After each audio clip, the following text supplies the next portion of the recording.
Hey guys, Carrie here. Wow, that got blurry. Uh, I apologize about that. Ooh, and I noticed that my drawers are open in the background over there. Oh well, I really don't care a whole lot about that right now. Um, so this is a personal vlog about using the formula of compassion, and I can't remember, I don't think I've started a playlist for that yet. Um, but since I'm taking everybody with me on this journey of healing, this journey of life, awakening that I'm on, um, I thought I would just kind of share this with y'all.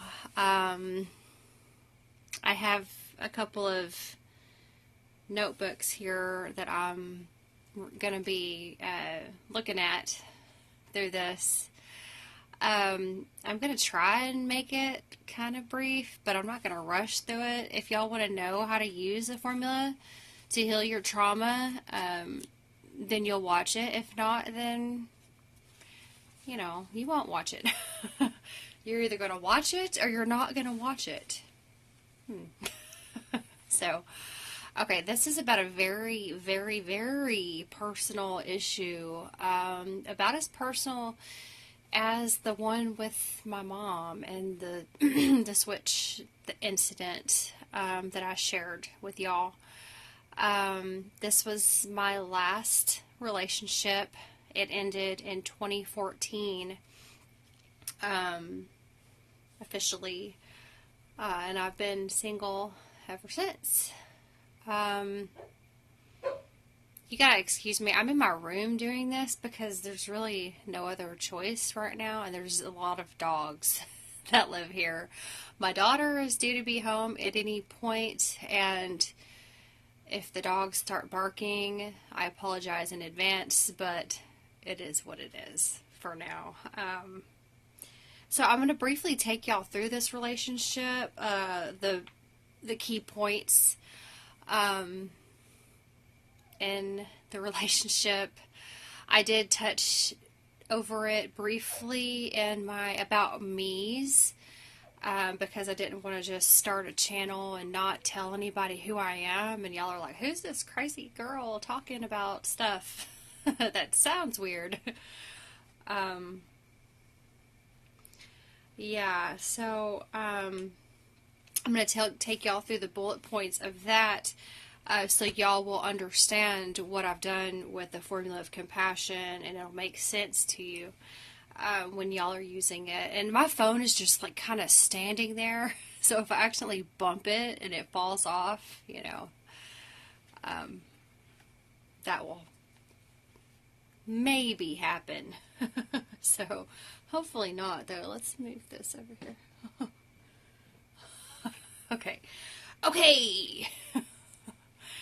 Honestly, since this relationship, I haven't wanted to have another one. It was, the turning point for me. But anyway, so the Formula of Compassion, by Jalela Starr. She's brilliant. I love her a lot. I'm planning a session with her soon. So yeah, where do I begin? Okay, so it's basically a higher dimensional tool for the transmutation of negative emotions that we hold due to our situations in life. It's just takes that negative emotion through the high heart, and it transmutes that into compassion. And it's coming from an angle of God consciousness,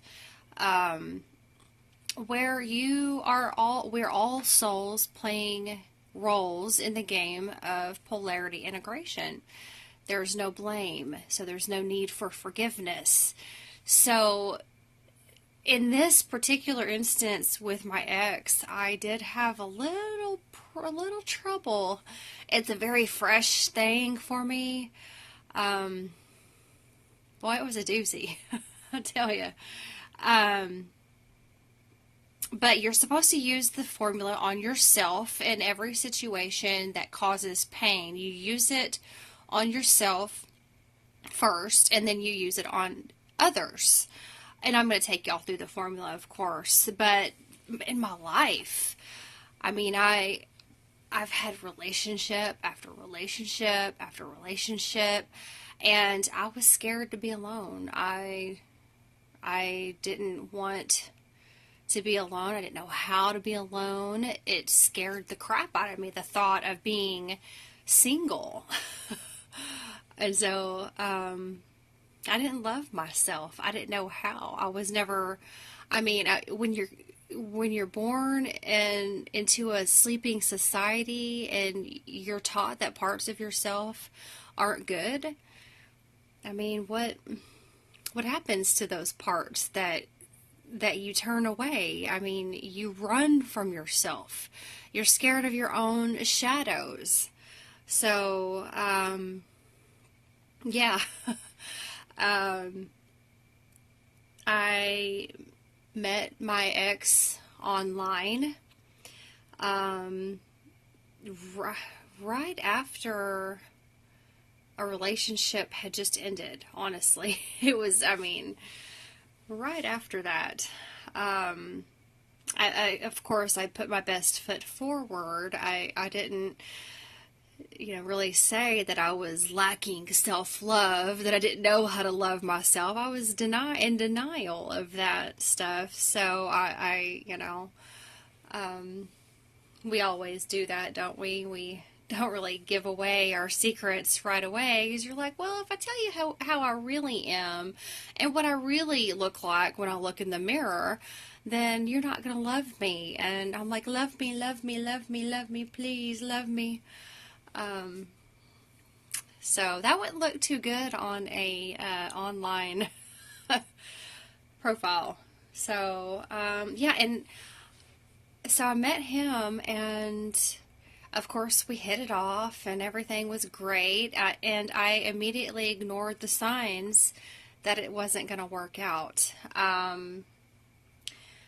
The first thing is I found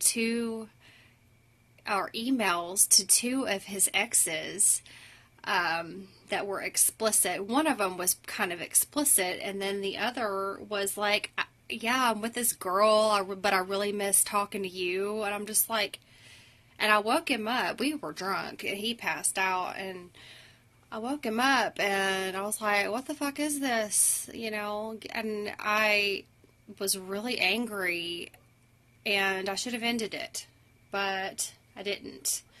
And then I ended up getting fired from my job. And of course he let me move in with him. During the process of moving everything into the moving truck and into his apartment, he got really hammered and showed his ass to me and my daughter and my two friends that were helping me move. And I was like, oh my God. I mean, he showed me things about himself, the violence, the potential for that was there, and I ignored it. And I still moved in. Then during the relationship, I gave his mother a gift, and she re-gifted it back to me. Said I should love that. I should love it. And then in a fight, I called her a cunt because I thought she was being one. And he beat me for the first time and nearly killed me. So choking me and punching me. I moved out at that point and went back to him. We were constantly drinking and fighting, and I hid hold on, these. Uh-oh.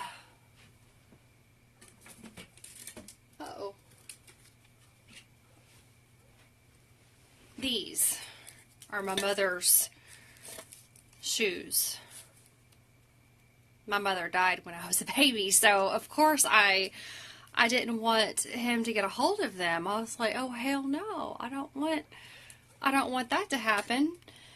So I hit him, and being drunk as I was, I forgot where I hit him. And so when I moved out, I couldn't find him, and I was like, fuck, I just lost my mom's shoes. So that was really shitty. But during one of the times when I was with him, he sprained his wrist beating me and had a sling on. And when he went to go see his parents, because we would get into fights, and he'd leave he left a couple of times. And I think one of the times the cops made him leave. And I mean, I would have black eyes and shit, and he would go to his parents' house, and since he was in a sling, he actually let them believe that I was beating him. And I still stayed with him. So, at one point when I was with him, of course, I went back. I had gotten my own place the first time he moved, or he beat me, and I would go back to him. I was miserable.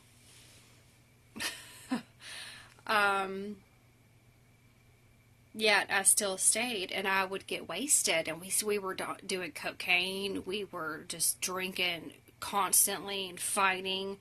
One of his friends had passed away and left some pot butter. He had pot butter in his freezer, and it just said butter on the top. I knew what it was, but I was so hammered one night that I started cooking with it, and ended up trying to get his daughter to drink it or to eat with it and stuff. And she woke him up. He was passed out drunk. She's like, Carrie's acting weird, and I felt so horrible about it. I mean, it was bad.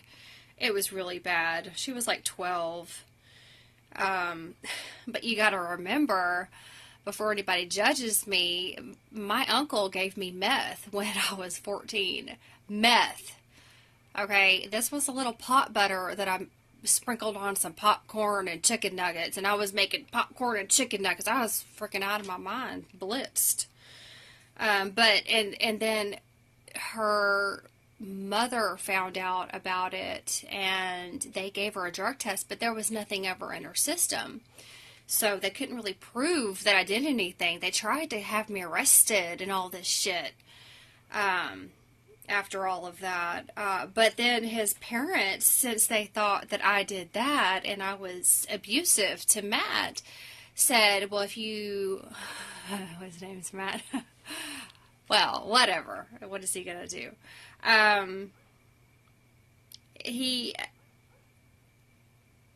They threatened to take away his daughter, and that was, pretty much the last straw. It was like, okay, well, we're going to take away your kid if you don't stop seeing this girl. But we still saw each other. We snuck around. Well, then his parents hired a private investigator to follow me and him, and got video of us together and stuff. I can't remember if that was before or after. Oh, yeah. So his parents ended up forcing him. I moved home, okay? And his parents forced him to file a protective order on me. He lied to the detective or whatever it was that he did. They said, if you don't do that, we're going to take custody away from your daughter right now. And he did it. I couldn't believe he did it. But then we saw him. I think I saw him again after that. And the timeline gets a little skewed. But yeah.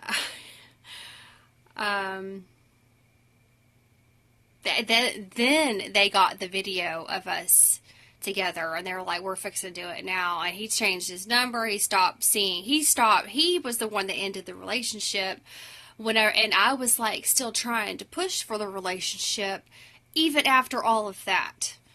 And then I began my spiral of numbing my pain with meth. As if the cocaine wasn't good enough, I decided to start injecting meth to numb my pain. And boy, it worked for a minute. But if you want to know more about that, just go to my awakening videos. It's all there. So I was coming down one night at my friend's house, and there was a knock on the door. I was like, what the hell? And it was him. And he had my mother's shoes with him. So I was like, At first, I was like, and I turned back around and went in the other room, and he gave the shoes to my friend and then left. Well, I come out and I'm sitting there with the shoes, and I'm like, oh man, what the hell? That was weird. Well, 10 minutes later, he came back and told me he was dying of cancer. I'm still not sure if that was a lie or not. I don't know. Maybe he had cancer. I really am not sure. But he asked me to go take a ride in his new car. And I was coming down. I had just taken at that time I was taking meds for bipolar disorder. And I liked to take them when I would come down because it would make me fall asleep really quick as Zyprexa. And I was like, I don't give a shit what you do, but I'm fixing to go to sleep. And I let him go to sleep, like cuddled up behind me. I just didn't care. I was just totally apathetic, totally numb to it. And I remember I woke up in the morning and he was there. And I was like, what the fuck are you doing here? I mean, I don't remember if I said that or not, but I was like, oh, well, maybe he can give me a ride to go get some dope. And I had my box of needles. I was going to go get him to go take me. And I got my pipe. I was like, okay, I called my friend. Like, I'm on my way. We didn't make it a mile down the road before we got pulled over. And I wonder if his mom had him followed. Still. And set me up. I don't know that for sure. But they were less than a mile away waiting for him. And he was speeding. They were sitting, I had never seen cops sitting there before. So I don't want to go, get too much into it because I'm not fully done with the formula yet. But yeah, it was flagged that we weren't supposed to be together, and they didn't care that he came to pick me up. He didn't even try. He didn't really try to say, hey, don't arrest her. I'm the one that came to her. I gave her a sob story, this and that. I went to jail for a month. And I went to jail for that. So not only do I have the charge of that looks like I'm a fucking stalker, I have the protective order, a 2-year-long protective order against me on my record. So over this, okay, so that's where, and still after that, I blocked him. I ended up blocking him on Facebook, and he ended up after a few months or so, he ended up creating this fake profile and messaging me from this fake profile, and we talked and everything, and he doesn't have cancer.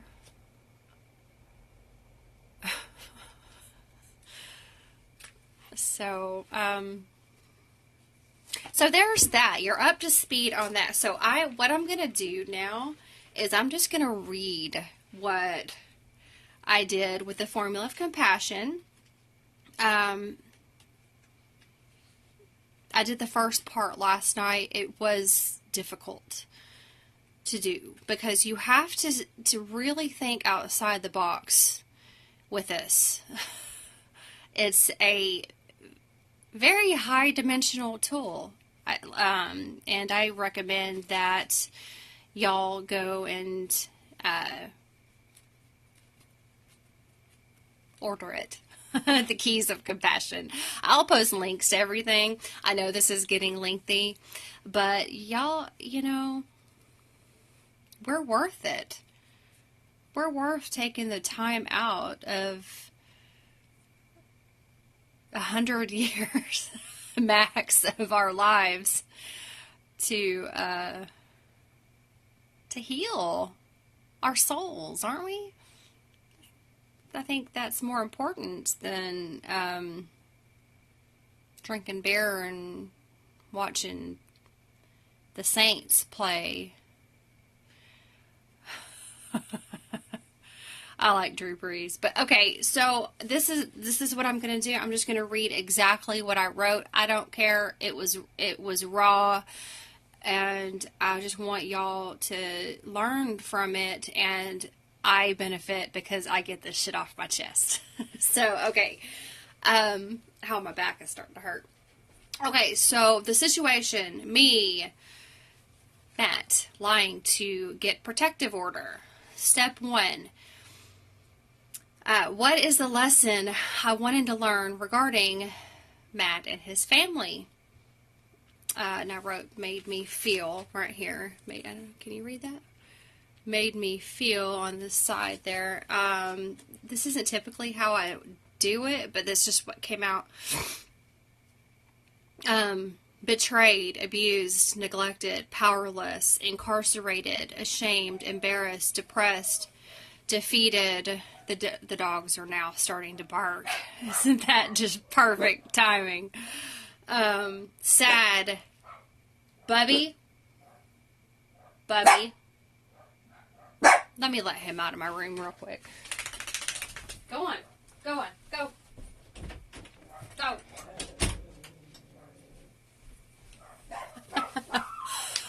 You gotta love doggies. Especially when there's so many of them.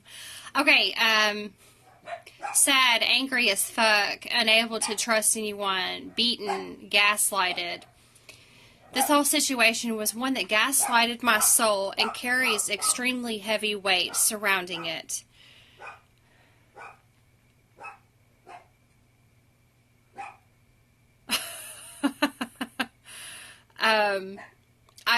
I feel icky in my chest right now. My inner child being tossed around like Raggedy Ann, screaming to anyone who will listen that she needs love and protection. What did I allow them? What did I allow them and why? That's what I wrote. Anger is boiling up now. That motherfucker made me feel like I can't even trust my reflection. This was the catalyst for my awakening journey. I feel like I can't even hit my pillow hard enough to make the anger go away. I was beating my pillow, trying to, because I was so mad. Beating the shit out of my gray storage crate with a belt made me feel a lot better. Christian and Bubby and Malin hid, though. Probably not a good idea doing that in front of them. Had to take time to reassure them the anger wasn't their fault. Power. I wanted to create a catalyst for change, something that would show me undeniably how I totally gave my power away and refused to stand up for my inner child, Ella. Step 2. What is the contract I made with Matt and his family regarding this lesson of power and boundaries? As above, I asked them to help me set up a catalyst for change. They would willingly use the corrupt legal system against me to blame the abuse victim, I put quotations, for the perpetrator's misdoing. Remember, there's no blame because this is a higher dimensional. We set this up. This would completely tear down my identity as a person. And boy, it did. As a person, as I knew myself, to pave the way for a new being to take her place. You can't rebuild without tearing down the old. Step 3. What is the role I played in my part for this lesson? A lost and lonely, desperate girl who would fear being alone so much that she would allow a man to rip her to shreds. Instead of defending her true feelings and needs, she would stay in an abusive relationship until the bitter end, where it was possible for everything to be blamed on her and even jailed when he had abused her. Someone who abandoned herself for others and in the end was abandoned by the people she abandoned herself for. Step 4. What is the aspect I wanted to reflect back to me? That I abandoned myself and Ella's true needs, my inner child, and depend on others to meet my needs for love and stability and safety. Step 5. What is the gift I am giving myself for playing this role? Self-respect, self-love, myself. Wrap me in a bow, because the gift is myself, love for myself. I had to learn why they always say you can't truly love someone unless you love yourself. I didn't even know myself, let alone love myself. I constantly had to have a relationship because I feared being alone. With myself, they say we fear the unknown. I literally feared myself. Maybe I feared the unknown and undiscovered parts of myself that were shunned by society, by my family, friends, and then finally myself. No one ever taught me how to love myself, so I didn't. I thought I must be a horrible, dark person to always feel this sad. I had no tools to properly heal the mortal wounds on my soul. I was constantly shamed and told it was something I need to just deal with, get over. Here, take these meds. I can feel the weight of the dark Carrie inside my chest. She needs to know she is part of me.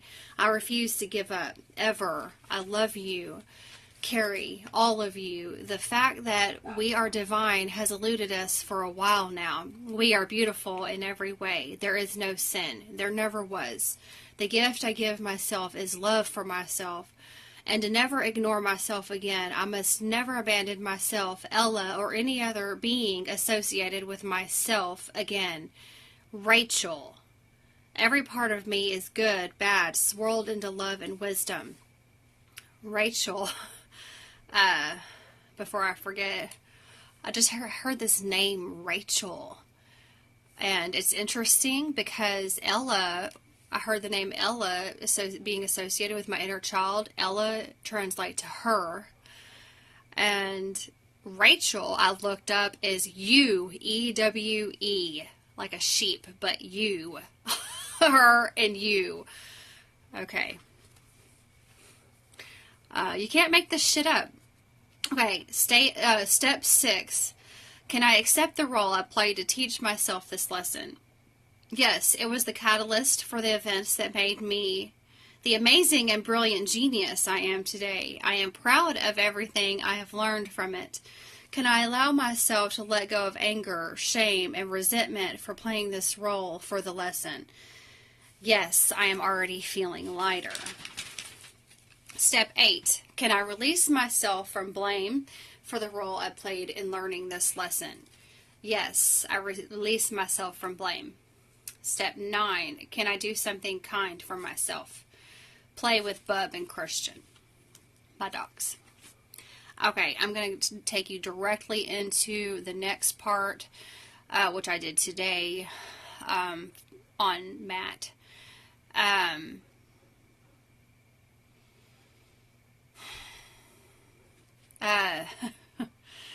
Step 1.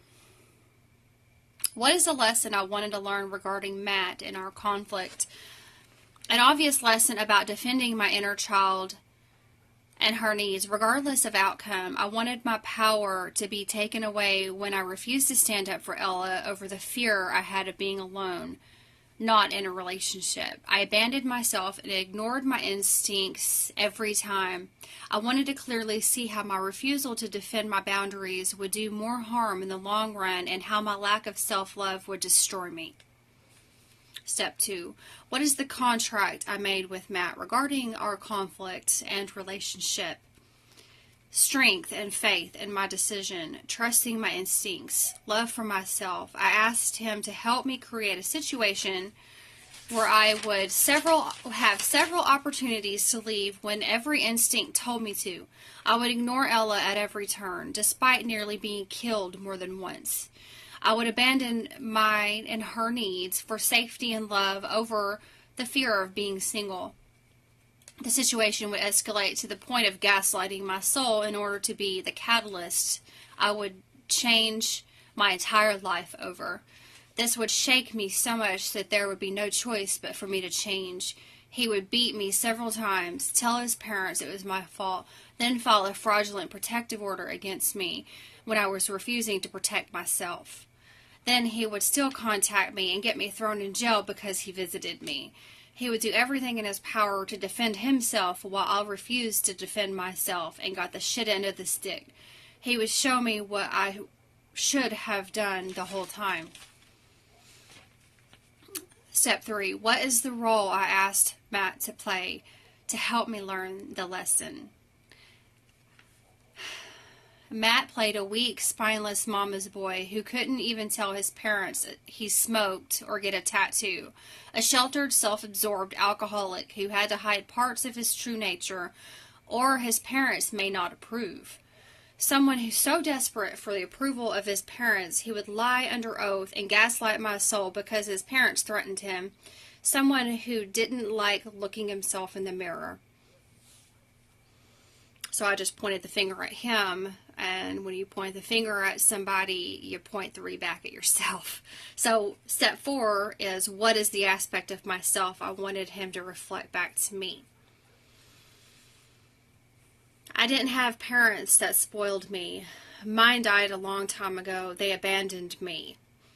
So I learned to abandon myself. I was never taught self-love or self-respect. I was so desperate for him to love and accept me, I bared my heart and soul to him and stayed even when Ella begged me to go. I even kept Callista living in an abusive and unsafe environment, all because of the fear of facing my own self in the mirror.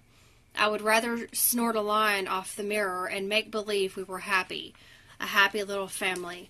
The aspect I wanted him to reflect was my weakness. What is the gift, step 5, what is the gift he is giving me for the role he played regarding this lesson? About a week after we first broke up over him beating the shit out of me the first time, I actually begged him to take me back. Begged him to the point of feeling utterly pathetic. There I was, broken glasses, a bruised face, bruised ribs, begging my abuser to be with me. How sad. I was bawling at this point. What kind of person does that? Was I really that numb to my own pain, so desensitized to abuse and neglect, that I would literally beg for more? That was merely the beginning of our tumultuous relationship. The drugs and alcohol were the glue that held us together, band-aids for my battered emotional body. Matt lived his life hiding from loving parents who he cherished. He hid parts of himself like I wished I had to. He wasn't allowed to truly be himself, ashamed of the dark side. The gift is my mother's shoes, literally. Why didn't I slam the door in his face and tell him to fuck off? He helped me see that I could no longer band-aid my pain the day I went to jail for being with him. I didn't really even want him there. I had reached a point of apathy. I felt sorry for a dying ex-boyfriend and wanted to hitch a ride to go get more band-aids. I felt like I had no power over my life ever since my mother died. I used that as an excuse for me to abandon myself. I hid those shoes from him because he knew how important they were. Surely he would destroy them like he did my phones. Now here he was giving me one last chance to defend my own honor by politely accepting the shoes and asking him to leave, but instead I feel sorry for him and let him in. What the fuck? That's what I wrote. What the fuck? The gift was him leaving me in jail for a month, listening to everyone tell me how I should sue his family for their false claims and false imprisonment. My choice to defend his needs over my own is the gift. I chose to open the door. I chose to get in the car. I chose him over Ella. Again. Since then, Matt has stopped drinking and using drugs. So have I. We have both learned to look in the mirror for more than those little white lines. When the Band-Aids are ripped off, all you have is the lessons you learn from the pain you unravel. You learn to embrace the Rachels inside. Step 6. Can you accept the role Matt played in helping learn the lesson? Yes, this has taught me a lot about life on Earth and indoctrination to a sleeping society. Step 7. Can I allow myself to let go of anger towards Matt for the role he plays in teaching me this lesson? Yes. Step 8. Can I release him from blame for the role he played to help me learn this lesson? Yes, I release Matt from blame. I thank him for allowing me the chance to see the dysfunctional ways that I ignored Ella, despite her cries for help. Step 9. Can I be kind to him? Yes. I wrote a letter to his soul. They're walking up the stairs right now, so we got dogs. Perfect timing for that, huh? But, not right now. I know, I need to ask you something. I'm recording a video. I need to ask you something. Hush! Well, I guess I'm pretty much done for now. Thank you guys for watching. I really, really appreciate it. If y'all have any questions or anything you'd like to say, you're more than welcome to do so. My name is Carrie, and this is my vlog, and I'm being beckoned for help with something in the kitchen. Okay, y'all. Y'all have a good one. I'll see you later. Bye-bye.